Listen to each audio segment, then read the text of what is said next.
School of eminence exam इस साल clear करना है तो इस वीडियो को एंड तक जरूर देखिए। तो हेलो स्टूडेंट, कैसे हो आप सभी। आज मैं आपको बताऊंगी कि क्लास 11th में जो स्टूडेंट इस साल स्कूल ऑफ एमिनेंस में एडमिशन लेना चाहते हैं वो कौन सी ट्रिक्स को फॉलो करे कि उनका एग्ज़ाम 100% क्लियर होगा। देखिए, आप सभी स्टूडेंट ने एग्ज़ाम फिल किया होगा और आप सभी बच्चे अच्छे से प्रिपरेशन भी कर रहे होंगे, पर ऐसे में बात करते हैं उन सभी ट्रिक्स की जिन्हें आप अगर अपने एग्ज़ाम में फॉलो करते हो तो आपको एग्ज़ाम क्लियर करने से कोई भी नहीं रोक सकता। ये कुछ अच्छी निंजा ट्रिक्स है जो आप सभी बच्चे एग्ज़ाम में ज़रूर फॉलो कीजिएगा। अगर आपको कोई भी क्वेश्चन जिसका आंसर नहीं आता है तो आपको तुक्का कैसे लगाना है एग्ज़ाम में, मैं आपको बहुत अच्छे से बताऊंगी कि आप ये एग्ज़ाम किस तरीके से क्लियर कर सकते हो। सबसे पहले तो देखो बेटा, स्कूल ऑफ एमिनेंस बहुत अच्छे स्कूल होते हैं। अच्छे से तैयारी करके एग्ज़ाम को क्लियर कीजिएगा। अगर आपका स्कूल ऑफ एमिनेंस में एडमिशन हो जाता है तो ये मान के चलिए कि आपकी तो लाइफ जो है बिल्कुल सेट हो चुकी है। आपको बहुत अच्छा स्कूल में पढ़ने के लिए इन्वायरमेंट मिलेगा, अच्छी बुक्स मिलेगी, इंग्लिश मीडियम मिलेगा और भी बहुत सारी फैसिलिटीज़ मिलेगी। तो आप सभी बच्चे इस साल बस एग्ज़ाम को क्लियर कीजिए। चैनल पे पहली बार आए हो तो सब्सक्राइब कर लीजिए। स्कूल ऑफ एमिनेंस एग्ज़ाम किस तरीके से क्लियर करना है आपको बिल्कुल स्टेप बाय स्टेप बताया जाएगा कि किस तरीके से आपको एग्ज़ाम में तुक्का लगाना है, कौन सी ट्रिक्स आपको फॉलो करनी है। सबसे पहले तो आपको एग्ज़ाम पैटर्न पता होना चाहिए कि जो आपका एग्ज़ाम होगा वो होगा 150 मार्क्स का और टाइम रहेगा 3 आवर्स, 3 घंटे का आपके पास टाइम है। अब सबसे पहले देखिए, आपका जो पेपर होगा वो 2 पार्ट्स में डिवाइडेड होगा, जिसमें से फर्स्ट पार्ट में आपके पास 30 क्वेश्चंस होंगे रीजनिंग के और सेकंड पार्ट में आपके पास 120 क्वेश्चंस होंगे, जिसमें math, science, social study, Punjabi, English और हिंदी ये पैटर्न देखने को मिलेगा। एक बार स्क्रीनशॉट ले लीजिए, इसका सेव कर लीजिए अपने फ़ोन में ताकि आप इसे बार बार रिवाइज कर सकें। अब देखिए, सबसे पहली और इम्पोर्टेंट बात कि आपका ये जो एग्ज़ाम होगा ये होगा OMR सीट बेस्ड, यानी कि आपके सामने एक सीट होगी जिसके ऊपर आपको सर्कल फिल करने हैं। जैसा अभी आपने क्लास 10th का जो एग्ज़ाम दिया है उसमें जो आपका फर्स्ट पेज था जहाँ पे आप अपना रोल नंबर, नेम वगैरह मेंशन करते हो तो आप वहाँ पे सर्कल फिल करते हो, ठीक वैसे ही आपको यहाँ पे भी सर्कल फिल करने हैं। सबसे इम्पोर्टेंट और सबसे पहली टिप्स आप बच्चों के लिए है कि आपको OMR सीट फिल करते हुए कोई भी गलती नहीं करनी है, आपको कटिंग नहीं करनी है। अगर आपने कोई सर्कल गलत फिल कर दिया है तो उसे आपको कट नहीं करना है। काफ़ी स्टूडेंट क्या करते हैं, उसे स्क्रैच करना स्टार्ट कर देते हैं, उससे क्या होगी, आपकी वो सीट फट जाएगी और अगर आपकी सीट बेटा ख़राब हुई तो आपका पेपर चेक नहीं होगा। कोई भी स्टूडेंट OMR सीट में कोई भी सर्कल गलत मत फिल कीजिएगा, कोई भी मिस्टेक मत कीजिए, क्योंकि पेपर में अगर आपने OMR सीट ही गलत फिल कर दी आपका पेपर चेक नहीं होगा। सबसे पहली टिप्स तो आपके लिए यही है, अच्छे से फिल कीजिए। दूसरी देखिए, 1 मार्क्स का क्वेश्चन है। सेकंड इंपॉर्टेंट टिप्स है, टाइम मैनेजमेंट कीजिए। टाइम मैनेजमेंट किस तरीके से करोगे, अब देखिए, मैंने आपको बताया पेपर आपका 2 पार्ट्स में डिवाइडेड है, ठीक है।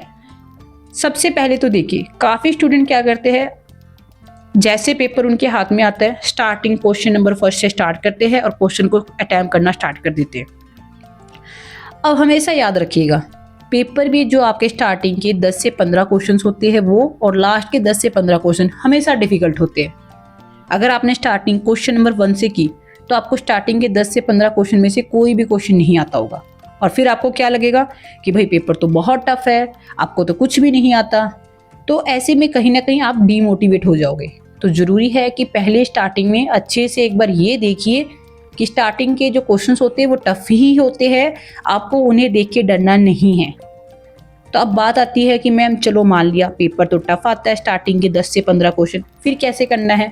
अब देखिए, सबसे पहले ये आइडेंटिफाई कीजिए कि आपका स्ट्रॉन्ग सब्जेक्ट कौन सा है। आपके सामने सभी सब्जेक्ट्स है, ओके, 6 सब्जेक्ट तो ये है और 1 सब्जेक्ट है रीजनिंग। तो सबसे पहले तो ये आइडेंटिफाई कीजिए, ये जो नीचे 6 सब्जेक्ट गिवन है इनमें से आपका स्ट्रॉन्ग सब्जेक्ट कौन सा है, कौन सा सब्जेक्ट है जो आपको सबसे अच्छा लगता है।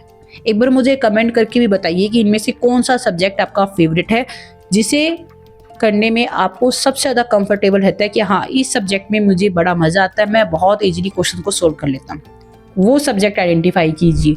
अब मुझे तो पंजाबी काफ़ी ईजी लगती है, अच्छी बात है। अगर आपको पंजाबी ईजी लगती है तो आप पंजाबी से पेपर स्टार्ट कीजिए। सबसे पहले पंजाबी के क्वेश्चन स्टार्ट कीजिए, पंजाबी का पूरा पेपर अटेम्प्ट कर दीजिए, उसके बाद नेक्स्ट पोर्शन पे शिफ्ट होइए। आपको ये नहीं करना है कि क्वेश्चन नंबर फर्स्ट से पेपर स्टार्ट कर दिया, ऐसे नहीं करना है। क्वेश्चन को इस तरीके से सेट किया जाता है कि स्टार्टिंग में ही बच्चा डर जाए और फिर वो गलतियां करे। आपको गलतियां नहीं करनी है। क्यों? क्योंकि मैंने आपको पहले ही बता दिया कि पेपर ऐसा आएगा। तो ज़रूरी है कि आप इन टिप्स को फॉलो कीजिए।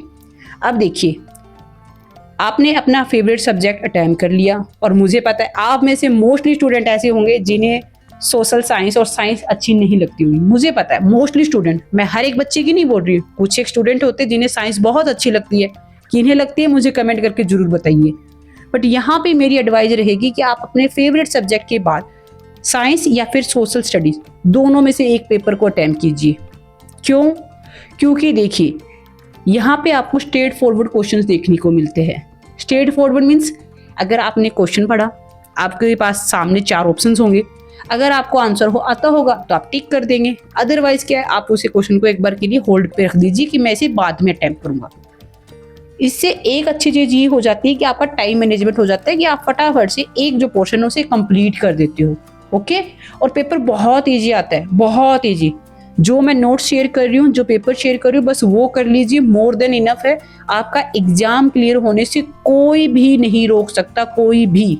बस चैनल को सब्सक्राइब कर लो, जो डेली बेसिस पे नोट्स और पेपर शेयर किया जा रहा है उससे अच्छे से कर लो। आपका पेपर क्लियर 101% क्लियर होगा, देख लेना, मेरी गारंटी है।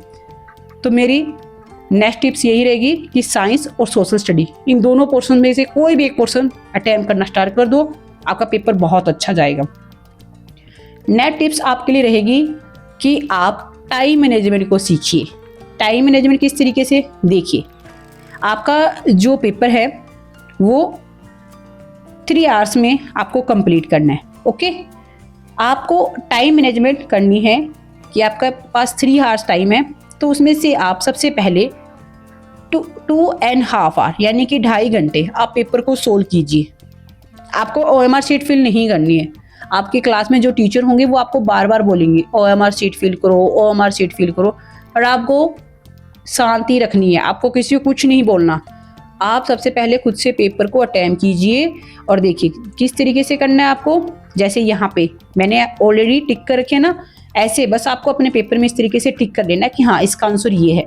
ओके, बस आपने सबसे पहले स्टार्टिंग के 2.5 घंटे में आपको सिर्फ पेपर को सोल्व करना है।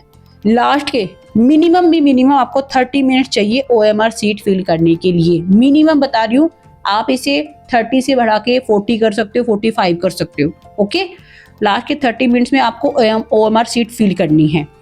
OMR शीट फिल किस तरीके से करते हैं मैंने ऑलरेडी वीडियो शेयर की हुई है, फिर भी नहीं आती है तो कमेंट कर दीजिएगा, मैं आप लोगों के साथ डेडिकेटेड वीडियो शेयर कर दूंगी। ओके, ऑलरेडी मैंने शेयर की हुई है, एक बार वो वीडियो देख लीजिए, फिर भी कोई डाउट है कमेंट कर दीजिएगा।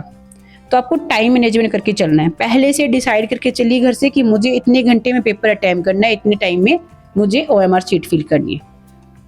नेक्स्ट टिप्स देखिए, बहुत इंपॉर्टेंट है। नेक्स्ट टिप्स सभी बच्चे फॉलो कीजिएगा, वरना मुझे पता है मोर देन 99% स्टूडेंट यही मिस्टेक करते हैं। आपको नहीं करनी है। क्यों नहीं करनी? क्योंकि आपने अभी ये वीडियो देख ली है एग्जाम से पहले। कौन सी टिप्स है? नेक्स्ट है आपकी कि आप रीजनिंग को ज़्यादा सीरियस मत लीजिए। काफ़ी स्टूडेंट क्या करते हैं, स्टार्टिंग में क्या होता है, आपको पेपर में रीजनिंग गिवन होती है। देखिए ये यहाँ पे स्टार्टिंग में आपको रीजनिंग के क्वेश्चंस गिवन है। स्टूडेंट सोचता है ये तो बहुत ईजी है, चलो भी इसे अटेम्प्ट करना स्टार्ट करते हैं। और मैंने ऐसे स्टूडेंट्स भी देखे हैं जो कि 3 में से 2 घंटे तो सिर्फ रीजनिंग को देते हैं। सोच के देखो, 3 घंटे का पेपर है, आप 2 घंटे सिर्फ रीजनिंग को दे रहे हो। क्यों? क्योंकि क्वेश्चन थोड़े ईजी होते हैं, सबको लगता है मैं सोल्व कर लूँगा या फिर सोल्व कर लूँगी। उसमें क्या होता है, टाइम वेस्ट हो जाता है।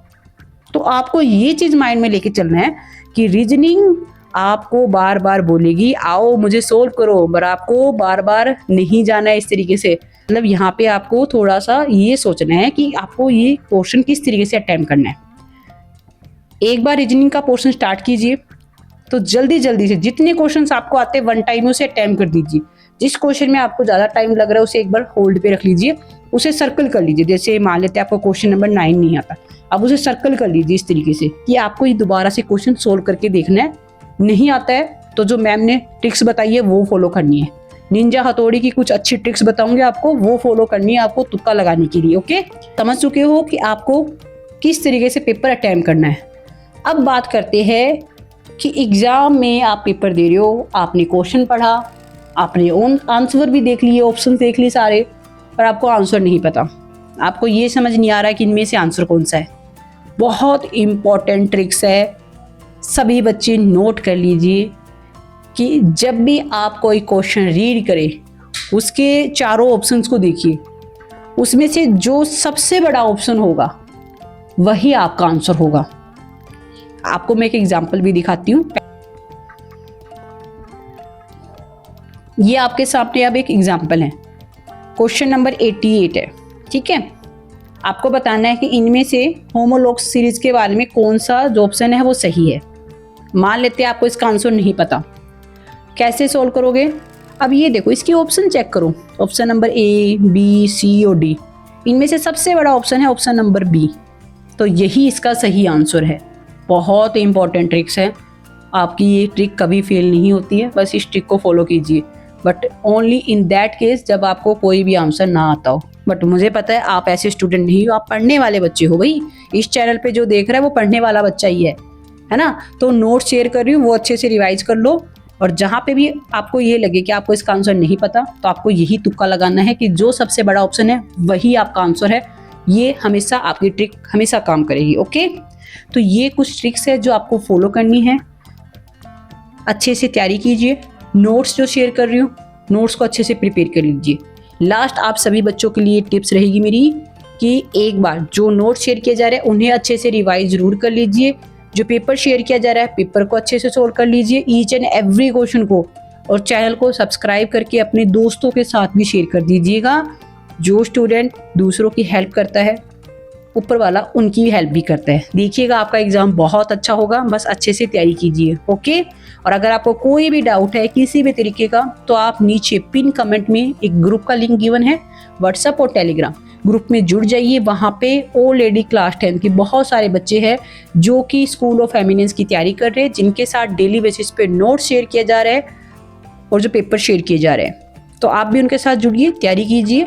ओके, और कोई डाउट है तो डाउट भी पूछिए। ठीक है, फिर मिलते हैं नेक्स्ट वीडियो में। आप सभी स्टूडेंट को all the best for your exam.